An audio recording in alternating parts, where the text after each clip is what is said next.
Hi everyone, I'm Merla Adams, and this is I'm a graduate of the weight loss seminar. Not that I lost that many pounds, but I lost sizes, so who cares? I want to tell you that when I came, the first night I came, I just wanted to see what this was like. Tapping, what does that mean? What does he do? I want to come and find out. And that's what I did. And those of you that this is your first time, I'm glad that you're here. And those of you that have been coming, I'm glad you're here too. I want to tell you that I can't even begin to tell you what a change I have experienced. I didn't think I would. I thought, but it's worth a chance. It's worth trying.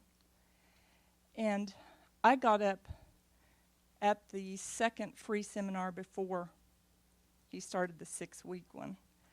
And I did it because I'm one of these people that I have to get it done first, because it makes me really nervous if I know I'm going to get up here.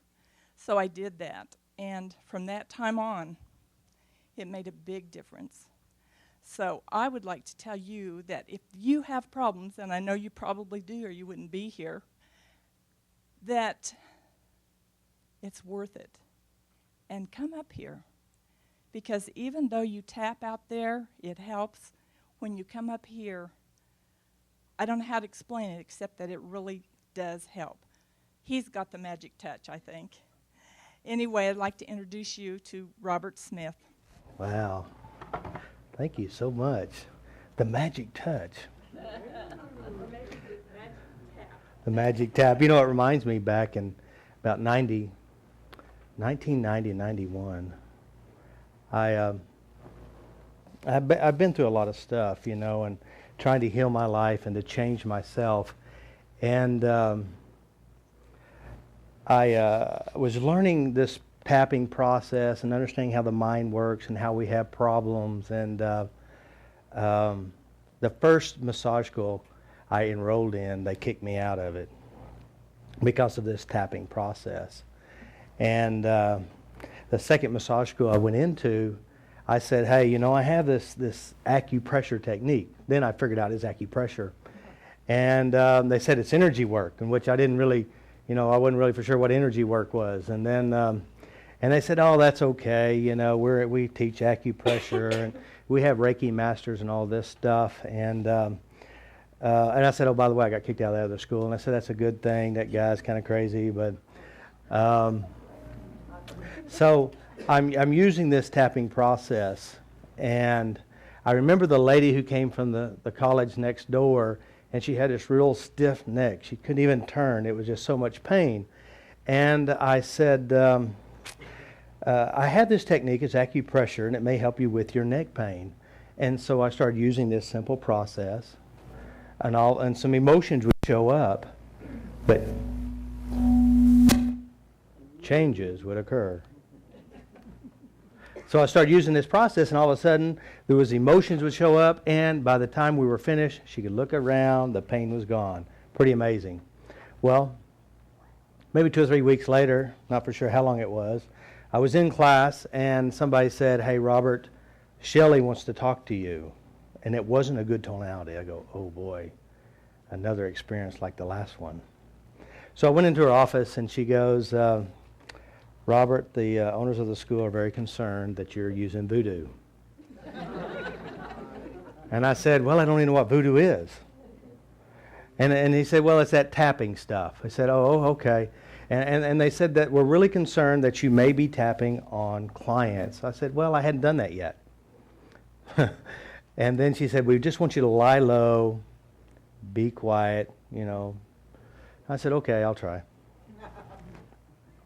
So this one lady came in, and I'm doing a chair massage, and she's complaining and talking about all this stuff in her relationship and getting ready to go through a divorce and all this stuff. I thought, man, I can't tap on her. I said, I'll tell you what you do. I want you to turn around and sit on the chair, and as you're talking, I'm just going to rub on points. The same points I used to tap on, shifts began to occur.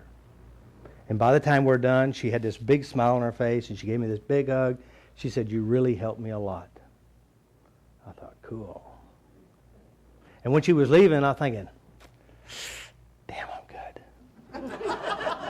Because I figured out you didn't have to tap. Very interesting. So I'm in class, and then I'm working with clients, and this one, these students were saying, "You don't want this lady. She is a quack." I said, "She's a quack?" You know, quack is an opportunity for me to learn. So she came in, and she's a psychiatric nurse. Now, of course, not all psychiatric nurses have problems, but from my experiences, usually they do, but not all of them. Just the ones I interact with. So while she's face up, I'm using the points, tapping, and she's talking about stuff, and I could hear her mind shift. Problems were disappearing. And over a period of time, she goes, "You know what, Robert? The pain in my arm's gone. I'm getting along with my son, and my life is just better." I say, "Cool. Well, you know, my time is about over with. You know, my class time and my floor time. And so here's a card. Give me a call. You know, I have an office out in Mustang." So weeks later, in class, in between a break, Nancy came up. She goes, "Robert, do you know Mrs. So-and-so?" I said, "Oh, yes, I know her." "Well, she said you had magic hands." Again, it's not really the hands, but it's the know-how. It's listening, paying attention. You know, this seminar is about making friends with the saboteur within. Now, how many of you know what the saboteur is, right? How many of you've experienced things, you know, and I see it all the time, you know. Someone like, for example, they want to lose weight, you know, and they buy this course, or they spend all this money and buy all this specialized food or the drugs, or they go on this path and they're going to eat only cabbage soup or whatever they eat, you know. And all of a sudden, there's something inside of us that seemingly sabotages our behaviors. Isn't that true? And then we feel like a failure, and then we beat ourselves up. And it's pretty amazing how things work. And so I started working with individuals, and I began to understand what the saboteur is. This lady, she says, "I don't understand it, you know. I'm smart. I can work for Carolyn over here. I can make her lots of money, but I can't do it for myself. I work really hard. I do all these different things. And it seems like when I really get big, somebody pulls a rug right out from under me. It's something I do to myself. It's some kind of behavior." And the guy who said, you know, he's straight A student all through high school. In the last 9 weeks, stuff occurs in his life. Self-sabotage. He starts drinking, and then he misses the graduation. He doesn't graduate. So later on, he decides to go ahead and get his GED, decide to go to college, and he's studying to be an attorney. Studies hard, straight A's, great performance, doing really great. But the last semester, the saboteur kicked in, and he couldn't finish. And I always wondered, why is it there are certain things that I need to do for myself, something inside me prevents me from doing that? Do you ever experience that? So the question is, how do we change it? Isn't that true? What is the saboteur within? You know, it's pretty amazing. Anybody know what the ego is? You know, I've heard somebody say the ego is edging God out. Some people say the ego is that stuff back there that's kind of preventing you from being happy, or some will say ego is the evil self, you know, or what is the ego? You know, it's interesting, you know, if they did these, you know, if they were to slice our brains open and they would look inside, you know, they cannot find no controller inside the brain. You know, the one that thinks. They cannot find the ego inside the mind. So what is the ego? What is the saboteur? What is it? Where does it come from, and why is it there? I think it's truly amazing how throughout our lives we learn to develop skills. For example, today, I bet most of you drove today. Isn't that true? Pretty true, right? And obviously, the reason why you know how to drive today, I bet $5 today isn't your first day out on driving lessons. Is that true? I mean, you've been driving for years, correct? So that means you have within you this great driving resource.